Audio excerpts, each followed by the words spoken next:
مجھے اپنی دولت پہ اتنا ناز تھا کہ میں پر امید تھا اس قتل سے صاف بچ جاؤں گا، لیکن جب مقتولہ کی ماں میرے پاس اس کی لاش کو پہنانے کے لیے کفن کی رقم لینے آئی تو مجھے یقین ہو گیا کہ مجھ پر کوئی کسی قسم کا کیس نہیں کیا جائے گا۔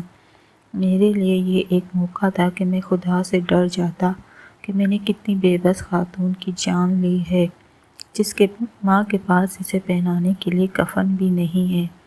اس کی ماں اسی قاتل کے پاس کچھ رقم لینے آئی ہے تاکہ وہ اپنی مقتول بیٹی کو کفن پہنا سکے، لیکن میں نے اس کی ماں کو اس کمزوری کو اپنی طاقت سمجھا، ان کی بے بسی کو اپنا عروج سمجھا۔ ایک لمحے کے لیے بھی میرے دل میں خوف خدا نہ آیا کہ میں نے اتنی بڑی غلطی کر دی ہے، بلکہ میرے دل میں ملال تھا کہ وہ اس سے بھی بڑی سزا کی مستحق تھی، مگر حقیقت میں غلط تھا۔ سزا کی مستحق وہ نہیں، میں تھا۔ ایسی سزا جو مجھے آج مل رہی ہے۔ میرا نام قادر بلوچ ہے۔ میرا تعلق بلوچستان کے ضلع دھوکی سے ہے۔ میں نے اپنی پسند کی شادی ایک اپنی فیملی سے نسبتاً کم درجے کے خاندان میں کر لی تھی۔ میرے گھر والے شادی پر راضی نہیں تھے، گو کہ وہ لڑکی عقل و شعور، حسن و جمال، دین و دنیا کے حساب سے ہمارے گھر کی خواتین سے کہیں زیادہ آگے تھی، مگر اس کا جرم یہ تھا کہ وہ ایک غریب خاندان میں پیدا ہوئی تھی جو چھوٹا سا زمیندار تھا، جس کے پاس اپنی زمینوں تک کو پانی دینے کے لیے بھی کوئی ذریعہ نہیں تھا۔ اسے پانی کے لیے بھی ہماری محتاجی کرنی پڑتی تھی۔ وہ لڑکی اکثر اپنے باپ کی مدد کے لیے آیا کرتی تھی۔ اس کا ایک بھائی تھا جو جوانی کی عمر میں سانپ کے ڈسنے سے انتقال کر گیا تھا۔ بھائی کے انتقال کے بعد اس کا باپ انتہائی لاغر ہو گیا تھا، لیکن کہتے ہیں نا کہ سانس تو لینا ہی پڑتا ہے، بھلا حالات جیسے بھی ہوں، کیونکہ اس کے باپ کی اتنی حیثیت نہیں تھی کہ کوئی ملازم رکھ لیتا، اتنی صحت بھی نہیں تھی کہ خود محنت مزدوری کر سکتا یا اپنے کھیتوں کو ہی جوت لیتا۔ گھر کا چولہا جلانے کے لیے جب اور کوئی صورت باقی نہ رہی تو وہ لڑکی خود اپنے باپ کا سہارا بنی اور اپنے باپ کے ساتھ آ کر کھیتوں میں کام کرنے لگی۔ اسے کھیتوں میں کام کرتے ہوئے میں نے دیکھا۔ شروع میں میں نے اسے اپنی دولت جاگیر سے مرعوب کرنا چاہا، تعلق واسطے سے مرعوب کرنا چاہا، گھر اور گاڑیوں کا لالچ دیا، لیکن وہ میرے بہکاوے میں نہ آئی تو مجھے اندازہ ہو گیا کہ اس کا تعلق ایک ایسے خاندان سے ہے جن کے لیے ان کی عزت اور وقار ہی سب کچھ ہوتا ہے۔ ان کے لیے دنیا کی یہ فانی چیزیں کوئی معنی نہیں رکھتی ہیں، لیکن میں کسی بھی حال میں اس کے جسم کو پانا چاہتا تھا۔ میں اس سے محبت کا دعویٰ اس لیے نہیں کر رہا تھا کہ مجھے اس سے محبت کبھی نہیں تھی، لیکن یہ مجھے اندازہ تھا کہ مجھے اس جال میں پھنسنے کے لیے اس سے نکاح ضرور کرنا پڑے گا، کیونکہ صرف محبت کے نام پر وہ میرے بہکاوے میں نہیں آئے گی، بلکہ اس نے کبھی میری طرف نظر اٹھا کے بھی نہیں دیکھا تھا۔ حقیقی معنوں میں وہ ہر وقت نظریں جھکائے رکھتی تھی۔ جب میری ساری تدبیریں ناکام ہو گئیں تو میں نے اپنے گھر والوں سے اس کے متعلق بات کی۔ جو لوگ بلوچستان کے وڈیروں میں سے ہیں یا وڈیری فیملیوں سے تعلق رکھتے ہیں، وہ یہ بات جانتے ہیں کہ خود سے کمتر فیملی میں رشتہ کرنا معیوب سمجھا جاتا ہے۔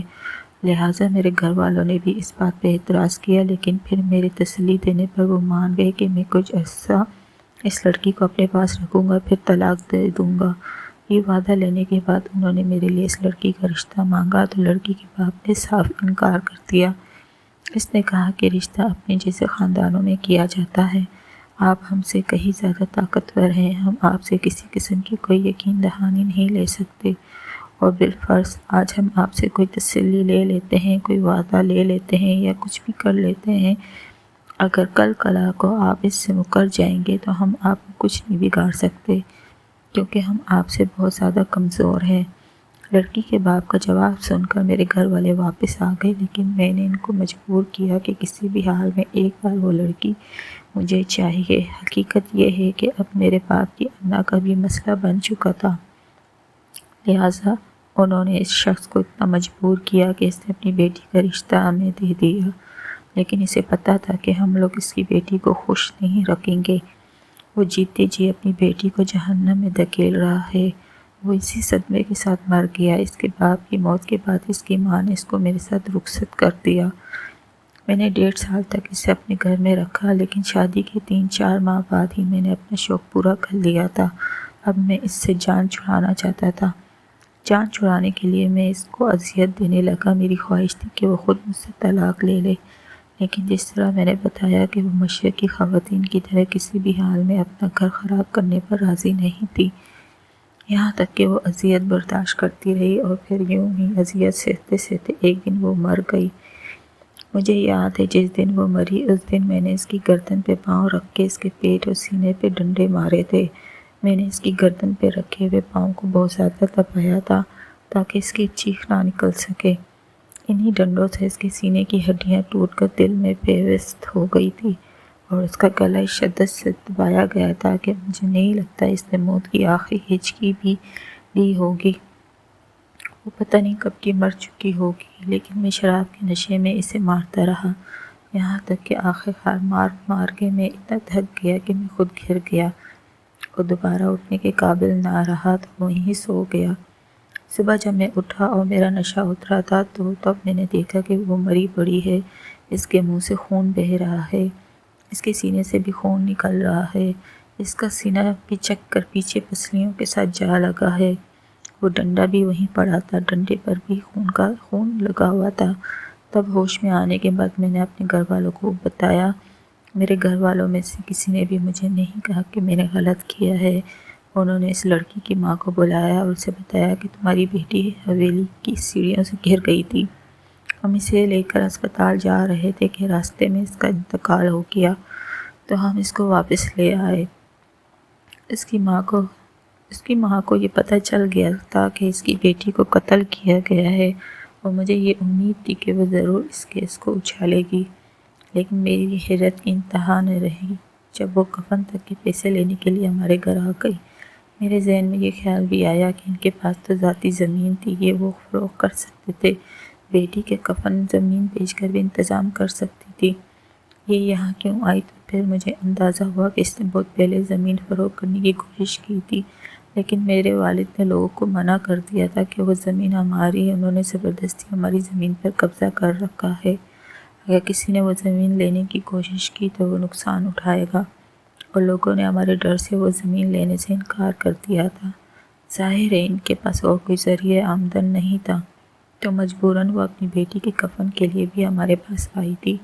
مجھے اس کی موت کے بعد بھی کوئی پچھتاوا نہیں ہوا تھا، کوئی خوف نہیں آیا تھا۔ مجھے نہیں پتہ اسے کہاں دفن کیا گیا، کس نے اس کا جنازہ پڑھایا اور کس نے پڑھا، یا اس کا جنازہ ہوا بھی یا نہیں، نہ کبھی میری دوبارہ اس کی ماں سے ملاقات ہوئی۔ وقت گزر گیا، میں نے دوبارہ شادی کر لی۔ میری شادی کے کچھ عرصے بعد ہی ہمارے قبائل میں خانہ جنگی شروع ہو گئی۔ اس خانہ جنگی میں دشمن کے ہاتھوں گرفتار ہوا۔ انہوں نے میری دونوں ٹانگیں کاٹ دی، میری ایک آنکھ ضائع کر دی، میرے دونوں کان بھی کاٹ دیے اور ایک بازو بھی جسم سے الگ کر دیا۔ گھر والوں نے میرا علاج معالجہ کرایا، لیکن اب میں ہمیشہ کے لیے بستر پر آ چکا تھا۔ میرے گھر میں میری کوئی حیثیت نہیں رہی تھی، میری نئی دلہن مجھے چھوڑ کر جا چکی تھی۔ میرے گھر والوں نے مجھے ایک ملازم رکھ کر دیا اور خود میری طرف سے بے فکر ہو گئے۔ انہوں نے کبھی میری خیر خبر نہیں لی تھی۔ کبھی مجھے کسی چیز کی ضرورت ہو تو میں ملازم کو بھیجتا ہوں، وہ ملازم کو ضرورت کی وہ چیز دے کر بھیج دیتے ہیں، یا پھر اتنا ہے کہ کبھی میں بہت زیادہ مجبور ہو جاؤں تو میں کسی کو بلا بھیجتا ہوں تو کوئی آ جاتا ہے، نہیں تو ویسے میری اپنی بیوی تک میرے پاس نہیں آتی، کوئی میری خبر گیری لینے نہیں آتا ہے، میں یہاں پڑا رہتا ہوں۔ چند دن پہلے میں نے اپنے ملازم پر غصہ کیا تو میرے ملازم نے مجھے کہا کہ آپ تھوڑا آواز کو نرم رکھا کریں، نہیں تو آئندہ اگر آپ آواز دیں گے اور غصے میں بلائیں گے تو میں نہیں آؤں گا۔ تو میرے دل میں یہ خوف پیدا ہو گیا کہ کہیں یہ واقعی نہ آیا تو ایسا نہ ہو کہ میں یہیں پڑا مر جاؤں۔ میرے گھر والوں کو تو میری خبر بھی نہیں ہوئی ہوگی۔ آج حالت یہ ہے کہ موت سے ڈرتا بھی ہوں، اور جیسی زندگی جی رہا ہوں اس سے مجھے موت بہتر بھی لگتی ہے۔ کئی بار میں موت کی دعا کرنے لگتا ہوں، لیکن پھر جب میں سوچتا ہوں کہ وہ لڑکی جس کی بے گناہ میں نے جان لی تھی اور اتنی اذیتناک موت دی تھی، قبر میں جا کر اس کا حساب کیسے دوں گا، تو پھر مجھے موت سے ڈر لگنے لگتا ہے۔ پھر میں موت کی دعا نہیں کر پاتا، لیکن پھر جب سوچتا ہوں کہ ایک نہ ایک دن مرنا تو ہے ہی، اور جا کر حساب دینا ہے تو میری آنکھوں سے آنسو بہہ نکلتے ہیں۔